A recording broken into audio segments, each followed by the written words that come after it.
Now, Syed Ahmad Barelvi, he is also known as Shaheed Syed Ahmad Barelvi. His idea of revival was through jihad, which he experimented and practiced, and also said and showed that how jihad can be a way of revival of Islam.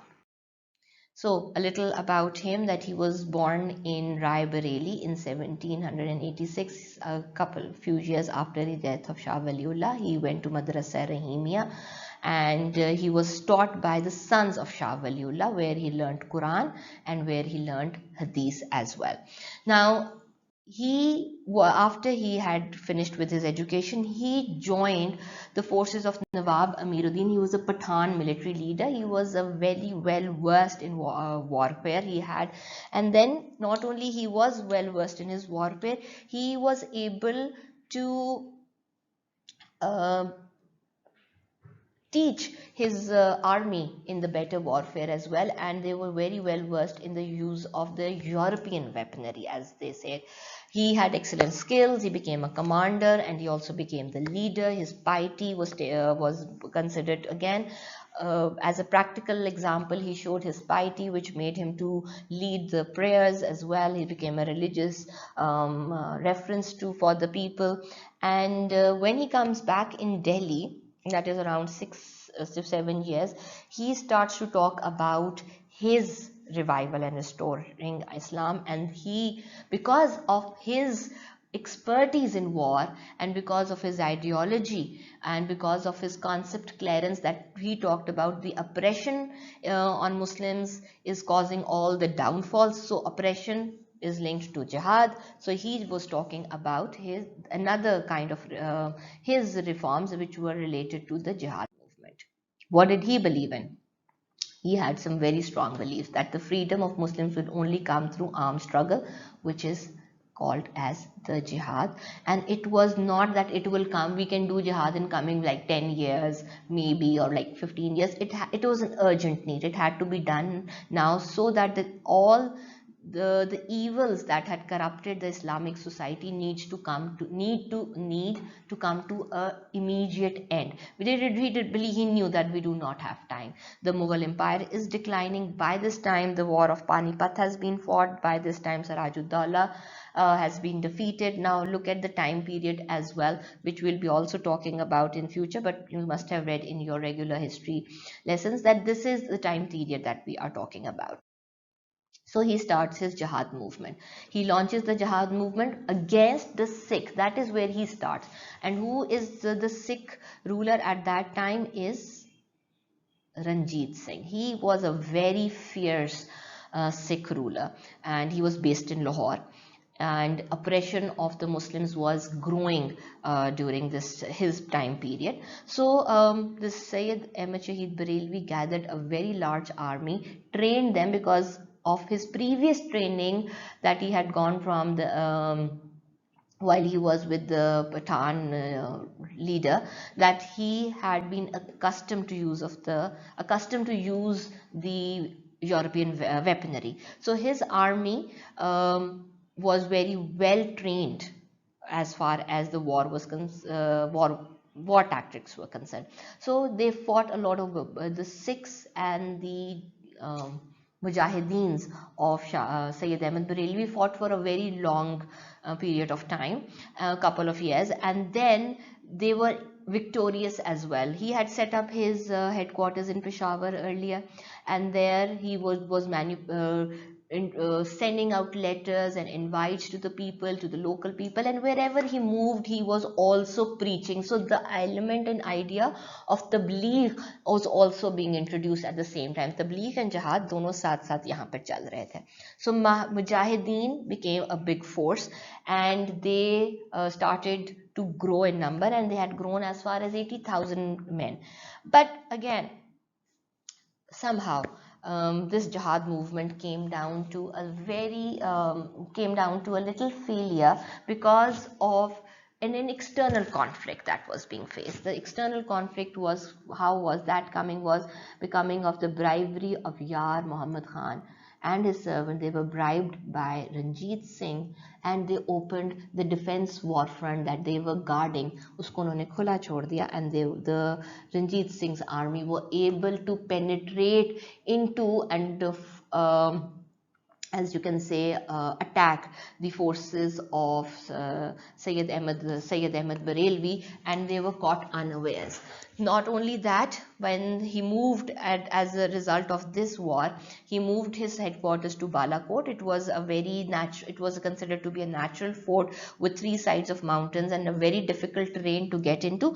But then again, this Yar Muhammad's servant and his brother, Yar Muhammad's brother Sultan Khan, he uh, bribed up the local people, and they showed their Ranjit Singh's army the way into the mountains, and that again led to a surprise encounter between Syed Ahmad Barelvi's army and the Ranjit Singh's army. It was again a very horrible battle, the Battle of Balakot, where in 1831, Syed Ahmad Barelvi was martyred. That is why we call him a Shaheed, and around 600 Mujahideen were also martyred along with him. The Jihad movement did carry on after his death for a couple of years, but then it did the Jihad movement did carry on for a couple of years, but then it started to grow down because of external influences. Why was this coming? So the question is, why Jihad movement will be a 7 marks question. What happens in the Jihad movement? What will be a 4 marks question. Explain the Jihad movement will be a 14 marks question. So as we deal with them, depending, again 4 marks है तो हम 4 facts की बात करेंगे, 7 marks है we'll talk about 3 to 4 facts, and then we'll talk about the cause and effect. 14 marks अगर explain की बात होती है तो we are going to talk about 5 to 6 reasons which we already have here, and then we are going to talk about the interpretation, how we interpreted, how we concluded, how we see it, and what were the causes and what were the effects of it. So Sikh rulers of Punjab, why did it start in the beginning? Because the Sikh rulers were not letting the Muslims to practice. Again, azan was being banned, so this comes as oppression. The Jihad movement intended to secure the Muslim religious freedom because they were not having the right to practice. The Jihad movement was planned against 2 main anti-forces. One were the British in Bengal and the Sikhs in Punjab. So these were the ones who were not letting them practice the fundamentals of Islam. And this the plan initially was to launch against the Sikhs and then weaken them up and move towards the British. Now Syed Ahmad Shaheed Barelvi knew that Punjab was surrounded by Muslim tribes that would help as allies, giving them army and resources, aid. So this would help in the initial battle, and which will also encourage the Muslims to fight against the Sikh, because all of them are along that region, and all of them are facing a threat from the Sikh empire, and all of them are being oppressed by the Sikh ruler. So these are the main objectives of the Jihad movement. Now, another question is in relevance to the importance of Jihad movement. Why was Jihad movement important? So, number 1, again, why agar hai, then it will be what, तो हमने discuss किया, and then explain the importance. So, explain the importance बात होगी तो 14 marks होगा. We will discuss these 3 points much in detail. What was the importance of jihad?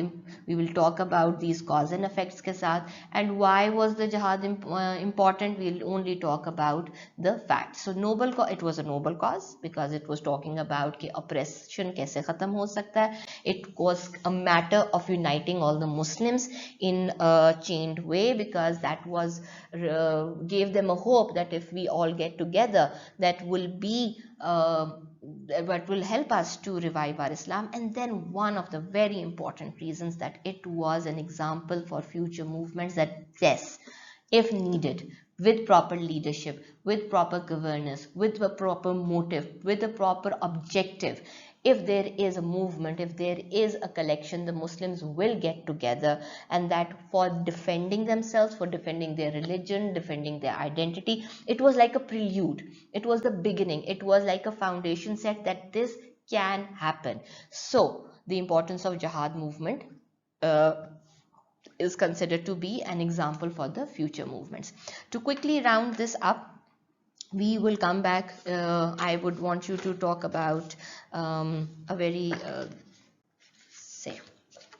So our main key question was, how successful were the religious thinkers in spreading Islam in the subcontinent in the 18th and the 19th century? So we have talked about Syed Ahmad, Shah Waliullah, we have talked about Syed Ahmad Barelvi, and we have talked about Haji Shariatullah, and all of them have given their own perspective towards the ideology, and they have given their perspective towards the revival of Islam. I hope you have understood this pretty well. Take care and see you in the next chapter.